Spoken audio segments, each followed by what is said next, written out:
ان آیات میں اللہ پاک نے یہ فرمایا کہ گمراہ کون ہے اور ہدایت یافتہ کون ہے، اور حلال جانور کون سا ہے اور حرام جانور کون سا ہے۔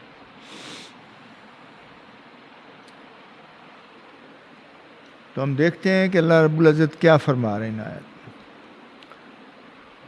ان ربک هو اعلم من یضل عن سبیلہ وهو اعلم بالمہتدین۔ بے شک تیرا رب بہتر جانتا ہے اس کو جو بہکا ہوا ہے اس کی راہ سے، اور وہی بہتر جانتا ہے سیدھے راستے والوں کو، یا جو راہ پانے والے ہیں، صحیح راستے پر ہیں، ان کو اللہ جانتا ہے۔ اب دیکھیں، ایک حدیث مبارکہ میں لے کے آیا ہوں، سنن ابی داؤد میں ہے اور ترمذی میں بھی، دونوں جگہ اس کو کوٹ کیا کہ نبی کریم صلی اللہ علیہ وسلم فرمایا کہ میری امت میں، یعنی میری امت 73 فرقوں میں بڑھ جائے گی، اسپیشلی جو وقت ہمارا ہے نا، جن میں صرف ایک فرقہ جنتی ہوگا، ایک فرقہ جنتی ہوگا، باقی سب جہنمی۔ اور صحابہ کرام نے ظاہر ہے فوری پوچھا کہ اللہ کے رسول وہ کون سا فرقہ ہوگا؟ تو آپ نے کہا اس فرقے کی نشانی یہ ہوگی، آپ نے عربی میں فرمایا کہ ما انا علیہ واصحابی، ما انا علیہ واصحابی، جو میرے اور میرے صحابہ کرام کے طریقے پر چلے گا وہ کامیاب ہوگا، وہی جنت میں جائے گا، وہی گروہ جنت میں جائے گا۔ تو اب یہ ہمارے لیے کتنی زبردست گائیڈ لائن ہے جو اللہ کے رسول مقبول صلی اللہ علیہ وسلم نے بڑے کلیئر کر دیا، کیونکہ اکثر لوگ پوچھتے ہیں جی اب اتنے فرقے ہیں کس کو ہم جوائن کریں گے، شیعہ کو کریں، سنی کو کریں، سنیوں میں اتنے ہیں، پھر وہ اور اہل حدیث ہیں، دوسرے ہیں، تیسرے ہیں۔ سیدھی بات، اللہ کے رسول مقبول صلی اللہ علیہ وسلم اور صحابہ کرام کے مطابق ہر عمل کو چیک کر لیں کہ کیا صحابہ نے یہ عمل کیا، اللہ کے رسول نے کیا، ختم ہو گئی بات۔ اگر کیا ہے تو، اگر نہیں کیا بالکل بچ جائے اس سے کہ اس میں کوئی مسئلہ ہے، کوئی شیطانی چکر ہے، کوئی اور چکر ہے، اس کو چھوڑ دیں۔ کوئی بدعت حسنہ نہیں ہے، وہ ہم سے زیادہ قابل تھے، ہم سے زیادہ ذہین فتین تھے، اور وہ ہم سے زیادہ محبت کرنے والے تھے رسول کریم صلی اللہ علیہ وسلم سے۔ تو اس میں بڑی محتاط ہونے کی ضرورت ہے۔ کلیئر بتا دیا انہوں نے کہ ایک فرقہ جائے گا جنت جو میرے اور میرے صحابہ کرام کے مطابق چلے گا، بس دیٹس آل، فل سٹاپ لگا دیا۔ فَكُلُوا مِمَّا ذُكِرَ اسْمُ اللَّهِ عَلَيْهِ، فَكُلُوا پس کھاؤ، مِمَّا ذُكِرَ اسْمُ اللَّهِ عَلَيْهِ جس ذبیحہ پر اللہ کا نام لیا گیا ہو، جس ذبیحہ پر بسم اللہ اللہ اکبر کر کے اس کو ذبح کیا گیا ہو، اس کا گوشت کھاؤ۔ اب شیطان نے کفار کو، مشرکین کے ذہنوں میں کیا ڈال دیا کہ ان سے یہ کہو، مسلمانوں سے، کہ جس کو اللہ مارے اس کو تو تم کھاتے نہیں، جس کو تم مارو تو وہ حلال ہو گیا، جو جس کو اللہ مارے وہ حرام ہو گیا۔ یعنی دیکھو ان کی چکر، دیکھیں انہوں نے کتنا بڑا دیا تھا کہ جس کو اللہ مارے وہ حرام اور جس کو تم مارو وہ حلال۔ اللہ تعالیٰ نے صاف کہا فَكُلُوا مِمَّا ذُكِرَ اسْمُ اللَّهِ عَلَيْهِ، پس کھاؤ اس سے جس پر ذکر اللہ کا نام لیا گیا ہو۔ إِن كُنتُم بِآيَاتِهِ مُؤْمِنِينَ، اگر ہو تم اللہ کی آیات پر ایمان لانے والے، اللہ کے کلام پر ایمان لانے والے، اللہ کی باتوں کو ماننے والے۔ اگر اللہ کی کسی بات کو ہم نہ مانیں تو ہم دائرہ اسلام سے خارج ہو گئے۔ اگر ہم ایک آیت کے ٹکڑے کو بھی نہ مانیں تو اسلام سے خارج ہو گئے۔ مسلامہ کوئی تعلق نہیں. تو اس لیے اللہ تعالیٰ نے یہ کہہ دیا ہے کہ جو میری آیات کو پر ایمان رکھتے ہیں ان کے لیے یہ گائیڈ لائنز آ گئیں کہ جس ذبیحہ پر اللہ کا نام لیا گیا ہو اس کو کھاؤ، اس کا گوشت کھاؤ.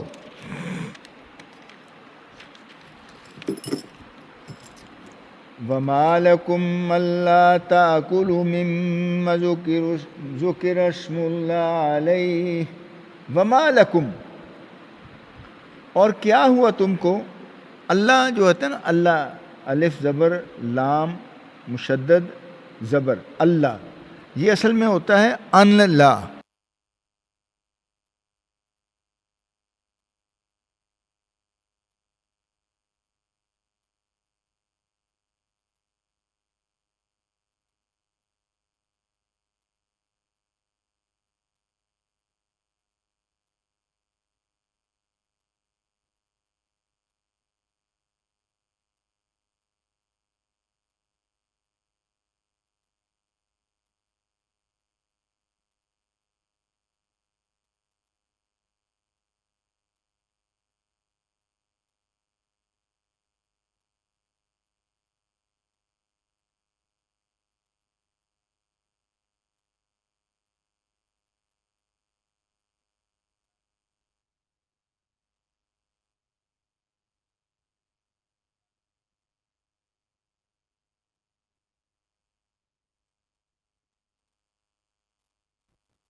شموا علیہ انتم وکلوا، یعنی تم اس پر بسم اللہ پڑھتی سکھا، اللہ کا نام لے کے اس کو تناول کرو، تم مسلمان ہے، شک نہ کرو. تو اس لیے یہ ہمارے لیے گائیڈ لائن ہوگی. اگر باہر بھی ہے بندہ، اگر حلال لکھا ہوا ہے اور آپ کو شبہ ہے کہ پوری طرح سے شاید نہ اللہ کا نام دیا ہو، تو آپ اللہ کا نام لے کے اس کو پڑھ سکتے ہیں. اور آگے وقت فصل لکم ما حرم علیکم، حالانکہ کھول دیا خدا نے تمہارے لیے جو حرام کیا اسے. اب کون کون سے جانور حرام کیا پتہ نہیں. سب سے پہلا جو مرا ہوا جو مر گیا، چاہے لڑکے مرا ہے، چاہے باہر سے گر کے مرا ہے، چاہے کیسے. دوسرا جس پر غیر اللہ کا نام دیا، کسی بت کا، کسی پیر کا، کسی جن کا، کسی فرشتے کا، وہ حرام، اس کو بالکل نہیں کرنا. اللہ کے یعنی غیر اللہ، اللہ کے سوا کسی کا بھی نام. اور اس طرح جسے اللہ نے حرام قرار دیا، جیسے سور ہے، کچھ اور چیزیں. تو یہ ہماری بڑا ایک مکمل ہمیں اللہ تعالیٰ نے یہ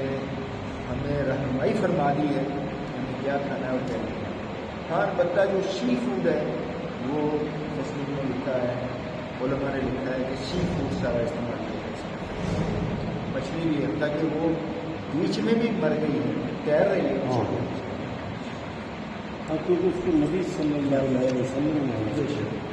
آپ نے فرما دیا کہ سمندر کا جو ہے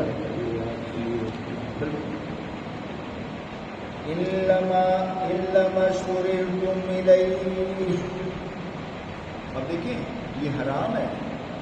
مرا ہوا بھی، لیکن اس کے لیے اللہ نے حلال بھی کر دیا. یعنی ایک ایکسیپشن ہے، کچھ نہیں کر رہا، جان بچانی ہے تو اتنا استعمال کیا جا سکتا ہے جتنی اس کی ضرورت ہے. شاید واقعہ آپ نے سنا ہوا ہے، بڑا مشہور واقعہ ہے کہ وہ طلب السلام تھے، وہ جو حج پہ گئے، ان کو خواب میں رات کو دو فرشتے نظر آتے ہیں، ایک دائیں سرانے والی سائڈ پہ، ایک بائیں. تو ایک دوسرے سے سوال کرتا ہے کہ بھائی کتنے لوگوں کا حج جو ہے قبول ہوا. دوسرا جواب دیتا ہے کہ کسی کا نہیں.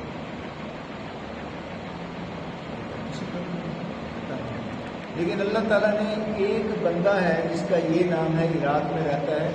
اور وہ جوتے کاٹنے کا کام کرتا ہے، جی اس کے ایک عمل کی وجہ سے اللہ نے سب کے حج قبول کر لیا۔ صبح اٹھے تو کرتی ہے کہ یہ کیا مسئلہ، جیسے حج مکمل ہوا عراق پہنچے، اس محلے میں پہنچے، اس بندے کا نام یاد تھا، اس کا پوچھا میں نے کہ کیا کام کرتا ہے، پہنچی اس کے گھر کا نہیں لے چلے، اس کے گھر لے گئے، ہمیں کہ آپ نے کیا ایسا عمل کیا ہے جس سے اللہ نے راضی ہو کے سب حاجیوں کا حج قبول کر دیا۔ اس نے کہا کہ ہم کوئی بڑے عرصے سے، میں اور میری بیوی وہ نالے اڑتی تھی اور میں ہم نے تھوڑے تھوڑے پیسے جو بچت کر کے جمع کرتے رہے تھے، اور اب یہ تھا کہ حج کے پیسے ہمارے پاس پورے ہو گئے، لیکن ابھی 3-4 دن باقی تھے جانے میں، 3 دن تک۔ تو میں نے اپنی بیوی کو کہا کہ اگر ہم ان کو ان میں سے استعمال کر لیں گے تو حج کی جو رقم کم ہو، یہ 3 دن یہ بہتر ہے کہ ہم سوائے میں سے کچھ 40,000 روپئے لے آؤ گزارا کریں، 2-3 دن ہی ہیں۔ ہاں یہ گور آ نہیں سکتا رہے جی، اگلے نے تو فصلیں کٹ جائیں گے۔ جی جی ہاں اچھا، وہ ان کی بیوی چلی جاتی، انہوں نے کسی کا ٹھیک ہے، میں سمجھ گئی، ہم اس کو نہیں چاہیے، اور پولیسی ہونی چاہیے۔ ہاں وہ گئی اور ہمسائی تھی اس کی، جو بھی اس کو کہا کہ کہنا بہن ہمیں سالن نہیں ہے کچھ کھانے کے لیے تھوڑا سا، اس نے کہا بہن وہ تو ہے لیکن وہ ہمارے لیے حلال ہے، آپ کے لیے حلال ہے، آپ کے لیے کیا وجہ ہوگا؟ 3 دن سے بچے ہوتے رہے کے بعد کوئی بکری نہیں ہوئی تھی، اس کا گوشت تھوڑا کھا وہ ہم نے تو بنایا اپنا جو ضرورت کا اچھا ہو رہا ہے، آپ کے لیے وہ حلال نہیں ہے، ہمارے لیے واپس آ گئی۔ اس نے اپنی میاں کو بتایا کہ معاملہ جو یہاں تک ہو گیا، ہمارے ہمسایہ میں ہم اچھے آ گئے، سانو گاڑ کی خبر میں انہوں نے مشورہ کیا کہ کیوں نہیں ہے، اتنی کیفیت ہے ان کی کہ وہ حرام جو ہے نا وہ مطلب اس کو ان کے لیے تو حلال ہوا، لیکن وہ بیچارے مرے ہوئے جانور کا گوشت لے کے آئے، یہ حالت ہے، یعنی فاقوں کے ہیں، دونوں نے ایگری کیا یہ رکھ دیا ان کو دے دیا۔ یہ اللہ کو اتنا پسند آیا، سارے حاجیوں کو، اور ہر حج جو ہے، ہر حج وہ اللہ تعالیٰ کسی ایک شخص کے صدقے سے قبول کرتے ہیں۔ ہر حج میں کوئی نہ کوئی ایسا عمل ہوتا ہے جو ایک مسلمان کرتا ہے، اور اللہ تعالیٰ اس کے وسیلے سے سارے حجوں کا حج قبول کرتا سبحان اللہ۔ تو مطلب یہ ہے کہ خیر کے کام کی اللہ کے نزدیک بڑا مقام ہے، بڑا درجہ ہے، ہے۔ وَإِنَّ كَثِيرًا لَيُضِلُّونَ بِأَهْوَائِهِمْ بِغَيْرِ عِلْمٍ، اور بے شک بہت سے لوگ البتہ بہکاتے ہیں اپنی خواہشات کے مطابق بغیر سمجھے۔ احوائہم کہتے ہیں خواہشات، اپنی خواہشات کے مطابق، اور لا یضلون البتہ بہکاتے ہیں۔ تو اس میں اللہ تعالیٰ نے فرمایا کہ زیادہ تر لوگ جو ہیں، زیادہ تر وہ سیدھے راستے پہ نہیں، تو اس لیے یہ نہیں کہ جو کوئی آپ کو گائیڈ کرے یا بتائے اس کے تو چل پڑو، جو اللہ کے رسول اور صحابہ کرام جو عمل کیے، انہوں نے جو بھی عمل کیے، ہر عمل کو چیک کر لیں کہ اللہ کے رسول نے کیا، صحابہ کرام نے کیا، اگر کیا صحابہ آمنا صدقنا، کرنا ہی کرنا ہے، نہیں کیا چھوڑ دو۔ کیونکہ یہ نہیں کہ جناب اس کو بدعت حسنہ کا نام دے شروع ہو، جو اللہ کے رسول مقبول سے نے کیا، صحابہ کرام نے کیا، ہمارے سارا قوم ہم نے کرنا ہی کرنا ہے، مرتے دم تک کرنا ہے، باقیوں سے احتیاط برتنی ہے اور باقیوں سے اجتناب کرنا ہے۔ ان ربک هو اعلم بالمهتدین، بے شک تیرا رب وہی ہے جو جو زیادہ جاننے والا اور سرکشی کرنے والوں کو، مطلب وہ جانتا ہے علم والوں کو اور سرکشی کرنے والوں کو خوب جانتا ہے، یعنی اس کو پتہ ہے کون بندہ صحیح ہے اور بندہ غلط ہے۔ آگے جو آیات آ رہی ہیں اس میں پھر فرمایا جا رہا ہے وَذَرُوا ظَاهِرَ الْإِثْمِ وَبَاطِنَهُ، چھوڑ دو کھلے ہوئے گناہ کو اور چھپے ہوئے، باطنہ کہتے ہیں چھپے ہوئے کو، اور ظاہر کہتے ہیں کھلے ہوئے، اسم کہتے ہیں گناہ کو، تو ان کو چھوڑ دو۔ إِنَّ الَّذِينَ يَكْسِبُونَ الْإِثْمَ سَيُجْزَوْنَ بِمَا كَانُوا يَكْسِبُونَ۔ إِنَّ الَّذِينَ يَكْسِبُونَ الْإِثْمَ، بے شک وہ جو کماتے ہیں گناہ، سَيُجْزَوْنَ بِمَا كَانُوا يَكْسِبُونَ، سزا دیے جائیں گے اس کی جو تھے وہ کرتے یا کماتے یا اپنے کسب اور عمل کا جو بھی معاملہ اس کی ان کو جزا کا مطلب ہے عربی میں دونوں ہیں، یعنی اگر کوئی اچھا عمل ہے تو اس کا انعام ہے، اچھا انعام ہے، اور اگر برا عمل ہے تو پھر اس کی سزا ہے۔ تو یہاں یہ فرمایا گیا کہ جو لوگ گناہ کرتے ہیں اس کی سزا ان کو دی جائے گی۔